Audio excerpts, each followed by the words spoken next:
everybody was doing it in the league. Oh, It yeah. was, I mean, if I would have told on everybody that was doing it, I could have brought the league down.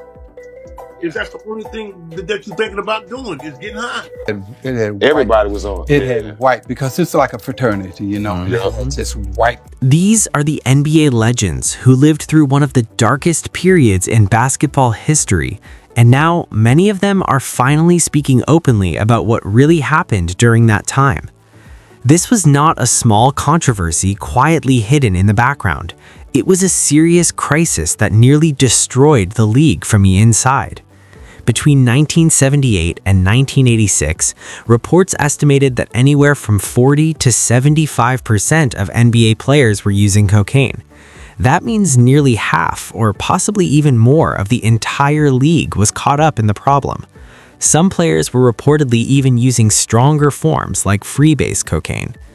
As the situation worsened, the league's reputation and finances started to suffer. Money was leaving the league, television networks were losing confidence, and fans were turning away. At one point, the situation became so bad that the CBS network aired games of the NBA Finals on tape delay late at night, sometimes around midnight, because viewership had fallen so low. The glamour that once surrounded the league began to disappear, and its credibility was slowly slipping away. Behind the scenes, the problems were even more serious than what fans could see. Locker rooms were filled with pressure, temptation, and chaos.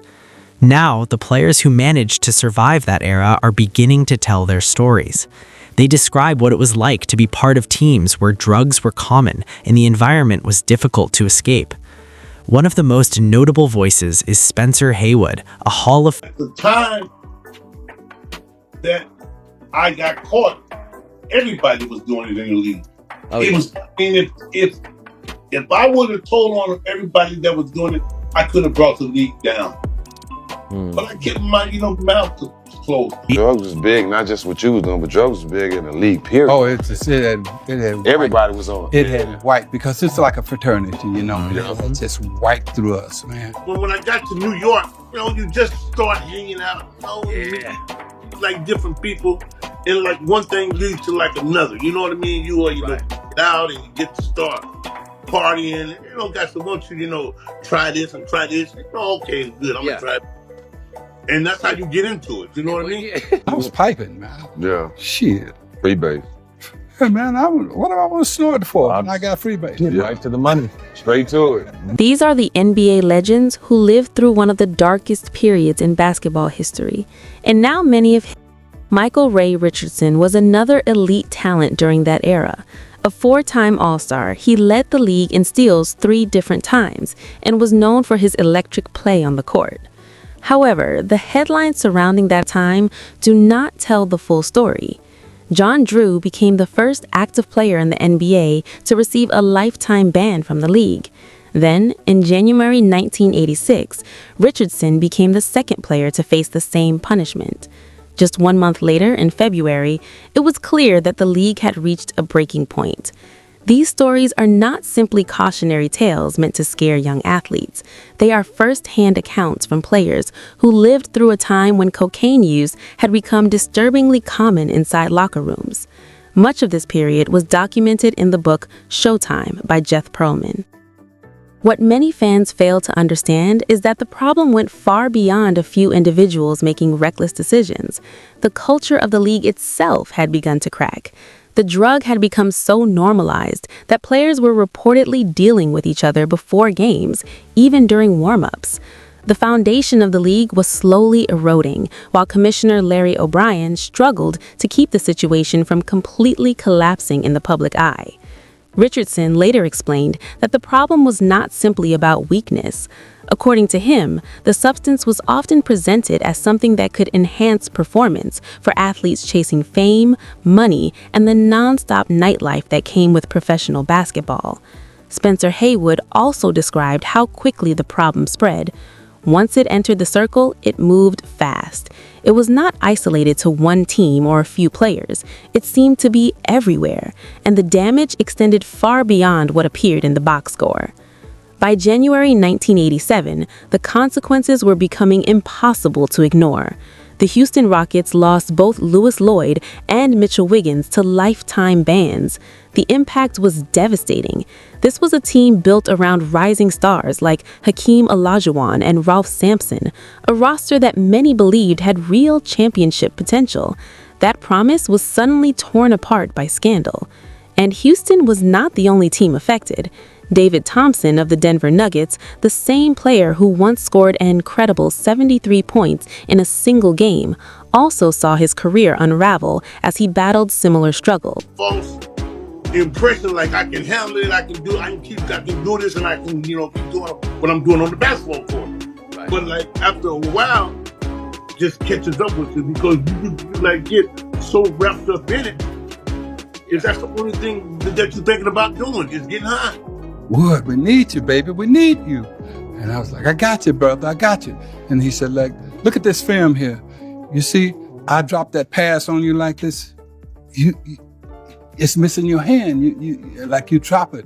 I was like, hold it. It's not me. It's the ball. It's you, Magic. It's you, oh yeah. You see that? Look, run it back, Pat. You have fallen off so far on the rebounds. We can't make it without you getting the rebound. I said, Cap, let's look at the tape again. So Cap looked at the tape, and I said, see, your sky hook is coming off Off the rim the wrong way. These are the NBA legends who lived through one of the darkest periods in basketball history. And now, during that era, many young players suddenly found themselves living a life they had never imagined. They were in their early 20s, making more money than anyone in their families had ever seen before, and living in cities like Los Angeles or New York City, where nightlife, fame, and temptation were everywhere. Cocaine was often presented as a harmless boost, something people claimed had no real downside. At the time, it was widely used not only by athletes, but also by movie stars and musicians. Inside some locker rooms, it was even passed around casually among teammates. That was the culture many players walked into when they joined the NBA. Michael Ray Richardson later explained how easy it was to get caught up in that environment. There was no dramatic moment or dark alley where it started. Instead, the drug was simply always around. Over time, the situation became even more dangerous, with some players reportedly smoking freebase cocaine, one of the most addictive forms of the drug, and still stepping onto NBA courts as if nothing was wrong. Spencer Haywood later admitted that he was using freebase while playing for the Los Angeles Lakers during the 1980 NBA Finals. The thought of someone battling addiction while competing on basketball's biggest stage is shocking. As his addiction worsened, the impact on his performance became obvious. His production dropped sharply, falling to around 7 points and 5 rebounds per game. He lost nearly 20 pounds. His body weakened, and his once dominant presence on the court began to disappear. Yet, in his own mind, he believed everything was still fine. Richardson later described how powerful that denial could be. Even when players watched game films showing their decline, they struggled to accept what was happening. They argued with coaches and teammates instead of acknowledging the problem. Suddenly I fall asleep, and I'm hearing cars banging, people banging on my door. I'm like, hey, what the are y'all doing? Hitting my Rolls Royce like this. And I'm so freaking tired and so fucked up that I fall asleep. Oh, shit. Here's Jamal. Get up, get up, get up, get up. I'm like, well, where am I? Oh, shit. We're in the finals. But you in fairy tale land. At that time, it was like a love drug. You know what I mean? Yeah. Everybody said it was a love drug. All the movie stars, all the actors, and they was into it. Yeah. And then, like what happened, then like in the late 70s and the mid 80s, then they came out with the rock cocaine. Yeah, freebase. And then like that took it to a whole nother level. You hear they lied. They The lied. problem is, the whole thing with like cocaine, it's not a physical addiction. Right. It's a mental addiction. Yeah. Because like as long as you don't do it, you don't want it. But once you start doing it, you can't stop. While many players were struggling with addiction, the NBA itself was also losing credibility. Television ratings had collapsed, and the 1981 NBA Finals on CBS averaged only a 6.7 rating one of the lowest in league history until 2003. Some playoff games were even broadcast on tape delay late at night, sometimes around 11:30 p.m., because television networks did not want to interrupt their regular programming. Financially, the situation was also grim. 16 of the league's 23 teams were losing money. On-court fights were common, public trust was fading, and the league's reputation was slipping to the point where the NBA was often treated like a joke. Commissioner Larry O'Brien was trying to maintain control, but the problems had grown far beyond what existing policies could handle. By 1983, the NBA and the National Basketball Players Association negotiated their first anti-drug agreement. While it was an important step, it was not strong enough to repair the damage that had already taken root. The culture surrounding the league and society more broadly had shifted too far. Many people overlook the fact that the real problem was not simply the players themselves. Cocaine had been widely glamorized and normalized throughout society. It was often promoted as something powerful yet harmless, a substance that could supposedly boost confidence and energy without serious consequences. Michael Ray Richardson later explained that this sense of deception was everywhere at the time. For young athletes living fast-paced lives filled with fame, pressure, and nightlife, the drug was often presented as a shortcut to greater performance and confidence. But in reality, it led to devastating consequences.